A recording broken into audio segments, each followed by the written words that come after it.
So ayun, ito na nga mga kababayan, Luzon, Visayas, Mindanao, Estados Unidos hanggang Europa. Welcome back po sa ating video ngayong araw na ito. Ito po muli ang inyong lingkod, Virador Piqua, at your service mga kababayan. So ngayon mga kababayan ko, meron po tayong bebenggahin, bibirahin, no? Na issue na naman patungkol po dito sa Senate session na kung saan inilatag na po ang ebidensya laban kay Marcoleta para naman, 'di ba? Wala nang cheche bureche dun agad, 'di ba? Kaya itong si Senator Pampilo Lacson, mga kababayan, inilatag po ng isa-isa yung ebidensya labang kay Marcoleta para po patunayan, mga kababayan, na hindi po nagsisinungaling ang bunganga ni Marcoleta. Sa kanya mismo nang galing 'di ba? So eto, malinaw na walang kapalag-palag si Marcoleta rito, 'di ba? And ayon po sa ombudsman yan mismo, no, na sabi nga ng ombudsman sa statement ng ombudsman, inirerespeto nila, kinagagalak nila ang pagreregalo ng personal, 'di ba? Pero once na ikaw ay public servant at nasa public service ka, kailangan mong i-announce or ilagay po sa iyong salin kung sino yung mga nagregalo sa iyo privately at para po dun sa campaign, 'di ba? Campaign donation. Ito nga po ang sinabi ni Marcoleta, merong utang na loob, 'di ba? Ito tinalakay na natin ilang beses, kaso nga paulit-ulit din ang mga didilis, paulit-ulit ang mga INC sa mga pagpaparatang na bendalo daw ang ginagawa ng ombudsman. Ngayon sinupalpal sila ni Senator Pampilo Lacson dito sa Senate session na po ito. Ito, pakinggan natin ito Ito po, malaking sampal sa kanila ito. Mr. President, hypothetically, if the House of Representatives initiates an investigation on Senator Marcoleta's statements of contributions and expenditures, or SOSE, over an alleged discrepancy, would the Honorable Senator stand by his position to disregard interparliamentary courtesy? If his former colleagues were to issue a subpoena, a show cause order, or even a warrant of arrest, would he still argue about the relevance of interparliamentary courtesy? Ito po ang tunay na hypothetical question, Mr. President. Lest we forget, 2 taon pa lamang ang nakakalipas, siya mismo ang nagsisisigaw sa House of Representatives at nag-motion na i-terminate ang budget deliberations para bigyan ng parliamentary courtesy ang Office of the Vice President. In his words, Mr. President, parliamentary procedures, Madam Chair, grow from or are enriched by traditions, experiences, and precedents. You may not like the person, you may not like the presence here, but you have to respect the office of the Vice President. That is all, because that is guided by the tradition. Kahapon po, kagaya po na sinabi nila, wala nang pinagtanong sa office of the President, and that is correct. That is in line with that tradition. such hypocrisy, such double standard, such a farce that does not dignify an answer, Mr. President. Incidentally, since I mentioned the SOSE case with the COMELEC in violation of the Omnibus Election Code, kung ninanais ko lamang na ipahamak siya, ay naghain na sana po ako ng Senate resolution calling for an inquiry in aid of legislation para ipatawag ang mga COMELEC officials upang ipaliwanag bakit masyadong delayed ang usaping ito. When the issue of Senator Marcoleta's failure to disclose his campaign contributors in his SOSE surfaced, our dear colleague tried to clarify the matter. In fact, during his own show, Saganang Mamamayan, dated November 8, 2025, he made the following disclosure. Please watch. Nelson, alam mo, mga kaibigan ko, nagbigay sa akin talaga. Alam mo, pakiusap lang nila. Isa lang. Tanggapin mo ang tulong namin sa'yo. Okay. Congressman ako noon Kong, kami po ay naniniwala na karapat dapat kang makarating sa Senado. Tanggapin mo ang lagang to. Marami sila. Isa lang ang kanilang pakiusap sa Ano akin. po yun? Sana wag mo na kaming i-disclose ang identity. Ngayon, kapag ka naglagay ako ng figure sa contribution, mapipilitan akong mag-disclose ng pangalan nila. Alam mo kung bakit? Merong kaakibat na kung tawagin ay deed of acceptance of donation. Paano yun kako? Contribution to eh. Oo. Hindi, sabi niya, binigay ko nga sa'yo contribution pero utang na loob mo sa akin yan. Ituring mo na lang na utang, sabi niya, di ba? Loan. But when he was issued a show cause order by the COMELEC, he tried to backtrack on his arguments by saying that he received those contributions when he was not yet a candidate, as defined by the decision of the Supreme Court. I guess Senator Marcoleta and his legal team thought they were being smart by being technical about when these contributions were made. Pero nakakatawa, Mr. President, wala nang mas lilinaw pa sa sariling pag-amin ni Senator Marcoleta. Tumanggap siya ng pera para magkaroon siya ng utang na loob sa mga taong yon. Isang maliwanag na admission against interest, ang sabi nga ng mga abogado. Bilang isang abogado, dapat alam ni Senator Marcoleta na dahil dito ay shoot siya sa balde sa kasong indirect bribery under Article 211 ng Revised Penal Code dahil member siya ng House of Representatives ng panahon na yon. Maliwanag sa batas na krimen sa mga public officials na tumanggap ng pera o gift by reason of their office kahit walang pangako na particular act or omission sa nagbigay ng pera. Bakit nga ba hanggang ngayon ay hindi pa rin nilalabas ng COMELEC ang resolution ng SOSI case ni Senator Marcoleta? Number 4, as for Mr. Saldico, let me state this plainly. 2 beses nating siyang naimbitahan para personal na humarap at personal na mag-testify sa komite. He needs to appear and substantiate the statements he posted on his Facebook account. Twice, he refused, citing medical and security reasons. Dahil sa bigat at seryosong aligasyon kanyang binitiwan, hindi maaaring pahintulutan ng komiting ito na manatiling nakabitin ang mga akusasyon na hindi siya humaharap at nanunumpa sa harap ng kapulungang ito. Sa katunayan, ako pa mismo ang nagmungkahi sa ating chat group na payagan siya magtestigo sa mula sa Philippine Embassy kung saan man siya naroroon. Gayunpaman, pinarating ni Senator Ronald Bato de la Rosa mismo ang kanyang apprehension sa suhestyong ito sa pamamagitan ng kanyang text message. Nais ko rin bigyan din, Ginoong Pangulo, nang diskusyong yon ay nangyari bago pa man ilabas sa social media ni Saldico ang kanyang mga aligasyon. Panghuli, tungkol sa isyu ng apostil.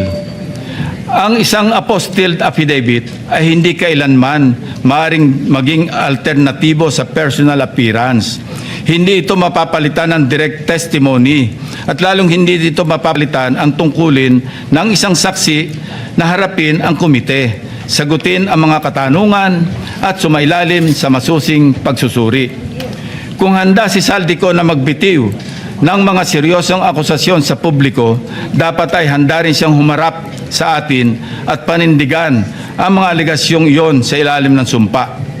Ikalima, sa kanyang akusasyon sa representasyon ito kaugnay ni Congressman or former Speaker Martin Romualdez, kung binasa lamang po ni Senator Marcoleta ang partial committee report, makikita po niya na nakapaloob na doon ang lahat ng nais niyang ipahayag.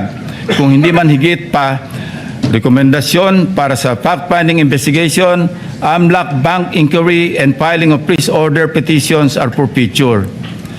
Kung napakarami pa niyang gustong ipaglaban at paimbestigahan, bakit siya rin ang nagsabi sa kanyang minority report na dapat tapusin na ang pagdinig? Kung sa bagay, kung mayroong isang bagay na consistent si Senator Marcoleta, ito ay ang pagiging inconsistent sa kanyang mga pinagsasabi. As to the other witnesses allegedly not invited by the committee, it bears stressing that the committee has not terminated its hearings, contrary to the suggestion in the so-called minority report. The intention at this stage is simply to have the partial committee report filed and sponsored in order to reflect the evidence received thus far and to allow the committee to consider the next steps, taking into account the views of the members on other areas that may be pursued as the path forward toward the eventual conclusion of the hearings. As to the other matters raised under the rules of the Blue Ribbon, the chairman serves as the chief executive officer of the committee and, as such, exercises broad discretion over matters pending before it, including the invitation of witnesses. Members may suggest witnesses or move for the invitation during a hearing, and if such motion is approved by the members of the committee, the same will, of course, be respected by the chair. Pang-anim, sa kawalang kamatayang i-give up ang KIG remark na umabot din sa isang full privilege speech upang ipangalandakan na ako ay nasa likod ng pag-splice ng kanyang video upang siya ay siraan. His statement, and I quote, verbatim, Mr. President, ang gawin natin po para madali, i-give up natin ang KIG. Then, mako-coordinate na natin lahat, unquote. Is that merely suggestive, Mr. President? Ito ay kasing kintab ng bumbunan na nasinagan ng tirik na araw sa tanghalin tapat, Mr. President. Sapat na ang kanyang hindi matapos-tapos na paliwanag na kesyo hypothetical daw, kesyo joke lang daw, ayon sa kanyang mga pahayag at kalaunan, gusto pa niya amyendahan o i-correct ang journal ng Committee on National Defense of the Commission on Appointments. Mag-ingat po tayo rito, Mr. President, sa kanyang gusto mangyari. Your Honor, being the chairman of the Commission on Appointments and some of us here as members, we must study diligently the legal implications of Senator Marcoleta's motion now pending before the Commission on Appointments. Anyway, going back to his, i-give up natin yung KIG statement na in-splice ko daw, na marin kong pinabubulaanan. Ang masasabi ko bilang analogy sa kanyang sitwasyon ay ganito. When one looks the same as when he does before going to bed at night, how can there be splicing? Inversely, Mr. President, when one looks different going to work during daytime from before going to bed at night, that's when splicing becomes evident. Matanong ko lang po, sino ngayon ang magaling mag-splice, Mr. President? Hindi ko kasalanan ng mga salitang nagmula sa sarili niyang bibig. May tawag nga dito ang mga Gen Z. Classic case of gaslighting. Number 7, sangkatutak na ang mga pahayag ni Senator Marcoleta na napakalinaw na hindi pumapabor sa ating pambansang interes. Sangkatutak na rin ang mga nagbigay ng kanilang mga negatibong reaksyon. Ngunit sa hulit-huli, ako pa rin ang sinisisi ni Senator Marcoleta. He even went far beyond by debunking and undermining the historical facts about Tomas Cloma. Senator Marcoleta said, I was all wrong when I said that this Pratt list was discovered and consequently occupied and owned by lawyer and businessman Tomas Cloma, citing the principle of terra nullius or res nullius. It was for him a historical distortion. Curiously, Mr. President, these narratives align with those of the Chinese narratives plucked directly from the People's Republic of China's Ministry of Foreign Affairs official website, Mr. President. Let's show the slides.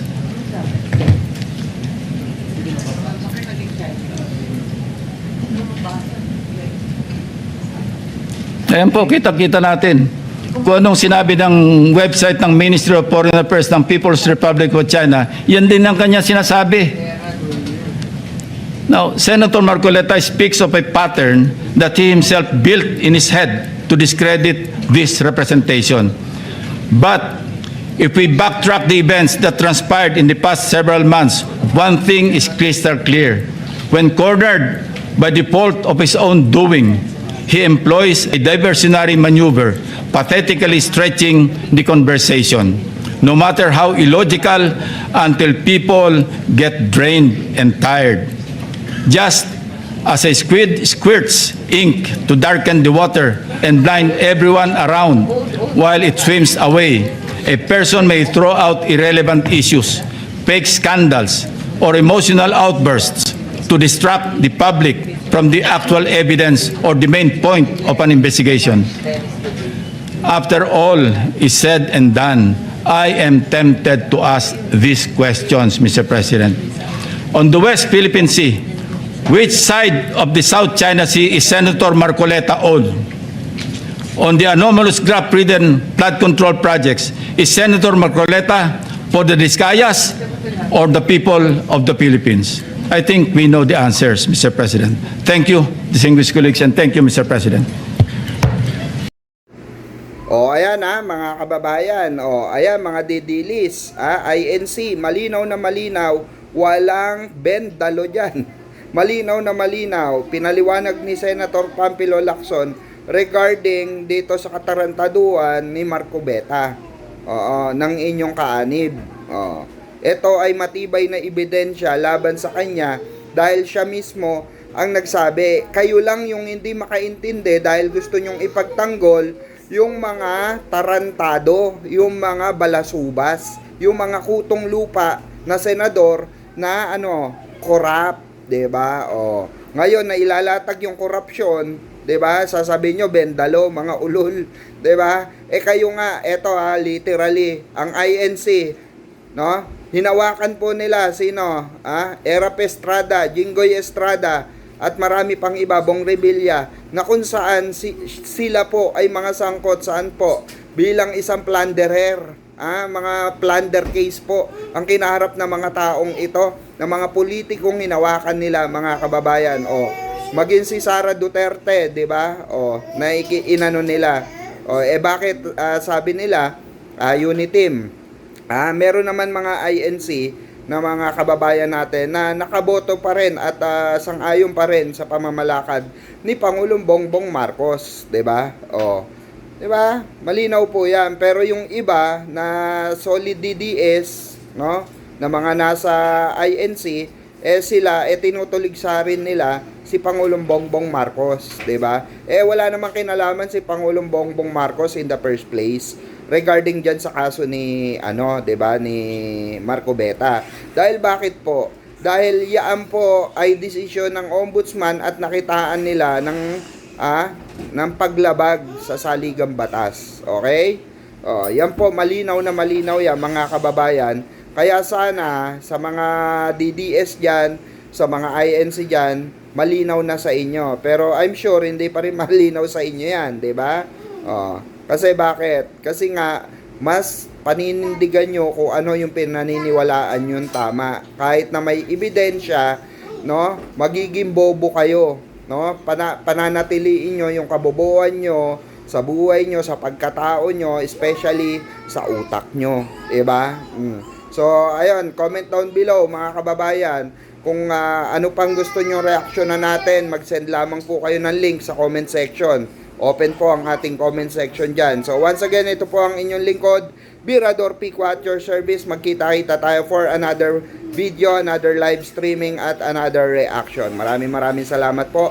Mabuhay ang bansang Pilipinas, mabuhay ang ating mahal na Pangulo, mabuhay ang administrasyong ni Pangulong Bongbong Marcos.